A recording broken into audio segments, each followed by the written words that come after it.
বিরহ হলো এক অদ্ভুত শূন্যতা, যেখানে ভালোবাসা রয়ে যায় কিন্তু মানুষটি হারিয়ে যায়।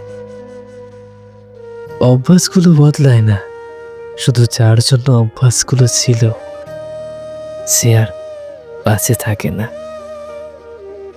সকালের রোদ আজও জানালায় এসে পড়ে, কিন্তু আর কোনো উচ্ছ্বাস জাগে না। চায়ের কাপ আজও টেবিলে রাখা হয়, কিন্তু কেউ আর ভাগ নেয় না। ফোনের নোটিফিকেশন বাজলে এখনো মনে হয় বুঝি তারই মেসেজ এসেছে, কিন্তু না, এখন আর সেই নামটা স্ক্রিনে ভেসে ওঠে না। শহরের প্রতিটি রাস্তা, প্রতিটি গলি যেন তার অস্তিত্বের গল্প বলে। যে ব্রেঞ্চটায় বসে একসঙ্গে বিকেল কাটত, সে ব্রেঞ্চটা আজও আছে, শুধু পাশে বসার মানুষটা নেই।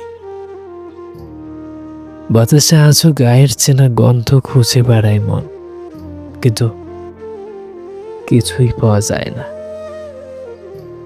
বিরহ আসলে মৃত্যুর মতোই, শুধু শ্বাস নেওয়া বন্ধ হয় না। হৃদয়ের এক অংশ বেঁচে থাকে,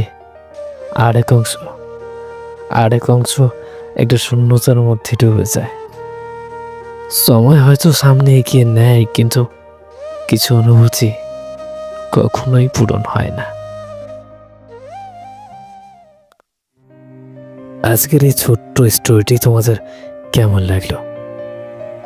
যদি শুনে থাকো মন থেকে, তবে লাইক করে দিয়েছ, ইউটিউবে শুনলে সাবস্ক্রাইব করে দিয়েছ, ফেসবুকে শুনলে ফলো করে দিয়েছ।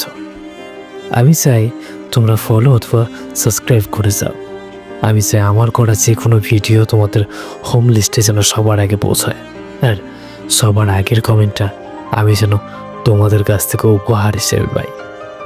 আমি চাই তোমরা কে কোথা থেকে দেখছো সেটা শুনতে চাই, সেটা পরবর্তীতে স্টোরির শেষে তোমাদের কমেন্টগুলো তুলে ধরতে চাই। তাই প্লিজ সবাই একটু কমেন্ট করে যাবে।